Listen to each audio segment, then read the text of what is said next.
Ruben Amorim's first game as Manchester United manager ends in probably what was an underwhelming draw. A 1-1 game where I think Ipswich did enough to win the game, but I think the last 25 minutes Ipswich massively dropped off and United were the better side and we grew into the game, but we just weren't creating the chances. The intensity lacked a bit, and there was a good opening few minutes of the game. There was excitement. The first 5 minutes, we could see the identity. The goal that we scored was exactly what Ruben Amorim was doing in training, but it was an underwhelming game. And we need to talk about Amorim because I know that there's going to be people reacting to this, calling him another Ten Hag, being negative about it. Obviously, we're all excited going into this game, but I've said this so many times. This is the same players that Ten Hag had that underperformed for 18 months. Ruben Amorim isn't going to come in and get us playing like prime Barcelona. It was quite similar to what we've seen under Ten Hag and what we've seen under Ruud van Nistelrooy. Not creating enough chances. Midfield lacks a little bit of legs, but he's playing 36-year-old Johnny Evans. He's playing a Casemiro and Eriksen midfield pivot. He's got Maino, he's got Agate, he's got Shaw, Malacia, Mount, Euro, all to integrate in as well as the youth. That will not be the long-term plan at United. He's learning the team, he's learning the squad. There needs to be an adaptation period, and it's about the progress we see throughout the season. It's about the progress we see long-term. So I hope people aren't overreacting and turning on Amorim and writing him off after one game because it's ridiculous. When you look at the players that we have and the money that's been spent, it doesn't matter if it's Pep Guardiola, it doesn't matter if it's Sir Alex Ferguson. We're not going to be playing amazing football until we improve the physical and technical profile of the squad through good recruitment. Ruben Amorim could get us playing better football by profiling the players correctly and setting them up, which I believe he will do and learn. But as Adam said here, it took 81 seconds to see the idea Ruben Amorim wants to bring United, but it would take longer for that idea to be realised. There are frustrating problems, plenty, and a reality check. It will take time to figure it out. Maybe some people got overexcited and thought it was going to be sunshines and rainbows, but it was not going to be sunshines and rainbows. It was going to take time. It wasn't going to be a massive difference. I said that Ten Hag needed to go. It was not good enough under Ten Hag, but I said if you think that Ten Hag is the only problem and that we're going to get miraculously better, I hate to break it to you, but we won't. I think there are players will improve under Amorim and he will get the best out of players, which I felt Ten Hag was allowing players to regress under him. But it's not going to be sunshines and rainbows. It's going to be slow and steady. And as H said here, go again, long process, stop overreacting, man. Collection of players is messy, much to improve on. Keep it moving. And I completely agree with this. Now, I want to talk about individual performance because I thought Mazraoui at right centre-back was excellent. I thought Diallo was excellent, but I think we need to change Diallo's role. I think Onana has been fantastic for a while. I think there were some goods. I think there were some bad things from that match. There's a few players that I have question marks around Amorim's system. And there's a few players that I think we needed today.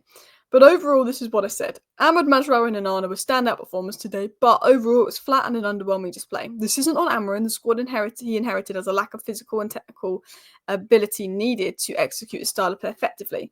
Ahmad needs to play in the number 10 role as he consistently influences the game in the final third, a quality we missed today.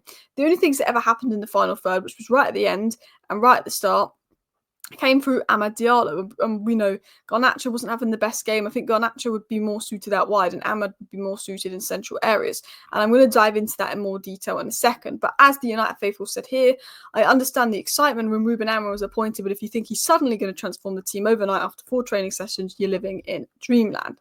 Which brings us into Mazraoui, who played at right centre-back, and I thought he was fantastic today at right centre-back. Mazraoui's played left back, he's played right back, he's played right centre back, he's played in midfield, he's played the lot, and he was fantastic today. He was so comfortable on the ball, he was progressing the ball, playing out from the back, breaking the lines, making movement into the pivot, finding space. His ball retention, his progression via carrying and passing was fantastic. He was linking up with Ahmad well, playing it forward, he was fantastic. He had 127 total touches and played 114 passes today. 6 ball recoveries, 4 passes into the final third, 3 out of 3 tackles won, 3 take-ons, 2 clearances, 2 fouls won. He's been so consistent for 12, 13, 14 million pounds. He has been the signing of the season. He's been fantastic at United. He was the best outfield player on the pitch today. So smash a like for Mazraoui. Give him a round of applause. He's played multiple positions. He's so technically secure, fantastic player. And I spoke to Bayern Munich fans about Mazraoui and they said, the only issue with him is fitness. It's never been ability, it's been fitness. And right now he's staying fit, and that's the most important thing.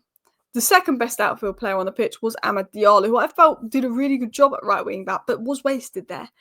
I think he needs to be in the front three. He attempted 5 take-ons, he made 5 clearances, he created 2 chances, he created 1 big chance, he got the assist, he won 2 fouls, and he tried to make something happen at the end and have that shot, and he was dribbling players, taking on players, trying to make something happen in a game where I felt that the players were not taking risks. I felt that we were passing back. Hojlund got the ball and he dribbled it back. Rashford passed it back. I felt like players were not willing to take risks as much as that today. They were too focused on keeping the ball, and Amad was that player trying to take risks, which I think we needed. And my general thoughts watching the game was that Amad needs to play closer to goal. I think he's wasted at wing back because when he got the ball, something happened, and I felt like that wasn't happening at all unless it came from Amad at all. And I saw Jack say this, and I completely agree. The 2 times I recall Amad being involved in the attacking third have been our 2 most threatening moves of the match. Aaron is obviously using this time to experiment with personnel in different roles, but Amad struggles to get into optimal zones in this role, needs to be the wide 10. Amad and Bruno need to be the wide 10s, or Amad and Mount with Bruno dropping deeper, in my opinion, with Rashford and Hojlund rotating up top. And then I think Garnacho is more of a wing-back in the system. I thought Garnacho struggled in the central role. I thought it was a bit wasteful. I think Garnacho could adapt to the central role because he's 20, he's young. But I think when you look at Garnacho's energy to get up and down the flanks, I think Garnacho is a touchline winger, and he's always been suited to being out wide. He's a touchline winger. Amad Diallo has never been a touchline winger. He's been a wide number 10. So I think that Amad and Garnacho were misprofiled a bit today, and I think Garnacho would be better at wing back, and I think Amad would potentially be better in the wide 10 role. I completely agree with Jack. I think we've got to give props to Onana. I did a video on my second channel of my top 3 players in each position this season, and I put Onana at goalkeeper, and the amount of comments I got saying I'm silly for putting Onana at goalkeeper and he's rubbish and all of that. And I said, have people not watched Onana this season? The problem with Onana is he came to United, he made a few horrendous mistakes in the Champions League, and that set the narrative that it was crap. But once Man United were knocked out the Champions League, which was Onana's fault, he was fantastic in the league the back end of last season. He's been fantastic in the league this season. He's on road for the Golden Glove. He made 2 world-class saves today. One of the saves he made today could be save of the season. I don't get this narrative that Onana is bad. I think Onana's been good all season and deserves some plaudits for that. I thought the biggest issue, and this is why I'm not going to be critical of Ruben Amorim, but it was the midfield. Casemiro and Eriksen lacked the legs. They were being run ragged by Ipswich, and we couldn't get them involved, and we had to play out wide if we wanted to progress the ball because we couldn't beat the Ipswich press. We couldn't play out from the back effectively. That is a personnel issue. Of course, Ruben Amorim can do things to adapt it and make it better, like Ruud van Nistelrooy did with Ten Hag's system. He played very similar to players to Ten Hag, very similar setup, but he made a few adaptations like Garte and Casemiro because Garte can cover the ground. But we don't have the players available to cover the ground needed, and we don't have players that are athletically able. And the reason Man City got battered 4-0 by Tottenham was Man City's midfield was old and it couldn't catch up with Tottenham's players and the fitness there. I felt like that with Ipswich. Our midfield couldn't catch up, and that is not Amorim's fault. We need to improve the midfield. I thought Bruno and Ugarte did a lot better than Casemiro and Eriksen. I think Maino and Ugarte will be the long-term solution. I think Maino will get his place right back in the team. It's just about moulding them in. I think the midfielders lack the legs today.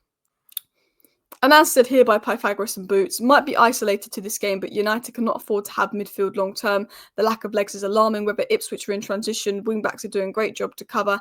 Aaron may have found his short-term wing-back pairing. I think the wing-backs did well, but the midfield lacked. But the reason I want to give Amorim time is we haven't seen Kobbie Mainoo yet, we haven't seen Martinez yet, we haven't seen Maguire yet, we haven't seen Lenny Yora yet, not seen Malacia yet and Luke Shaw yet. And I think we're missing a left wing back. I actually think Diallo started slow but had a good game, but I think Diallo would be more suited at right wing back, and then Garnacho and Anthony can rotate for left wing back, so could Malacia and Shaw, if I'm going to be totally honest. Have Amad playing further up. We've not seen a lot of our defenders. We've not seen Maino in midfield. Mason Mount got 5 minutes. I thought we were better with Mason Mount. And I see people criticising Xerxes, and I know he had that awful shot, but I thought Xerxes did have a few good touches as well. So yeah, that was sort of my roundup of the game. I think there's an overreaction. There's going to be an overreaction because we lost. I'm going to dissect Ruben Amorim's post-match interview in my video tomorrow morning, what he says on the squad. But I think Amorim's a smart guy. I think he'll watch that game. I think he'll think, Amad could play higher up. I'm going to change this around as well. But Amorim said post-match interview, if we try and win just games and risk nothing, I can guarantee next year at the same stage we'll have the same problem, is what he said. He's saying obviously he wants to win games, but he's trying to try something new and implement his identity. You know, it's a long-term thing. The exact quote, and I'm going to get it up here, that Ruben Amorim said for you guys was this, and I wanted to share this quote because I think this was a good quote. He said, if we try just to win games and risk nothing in this moment, I guarantee next year at the same stage, we have the same problems. You have to address the new idea and try and be better, instilling long-term success over scrapping short-term results like it. And that is what it is. It's a long-term project. You've got to remember that with Amorim. Thank you for watching. Please hit the like button, subscribe if you're new. Bye.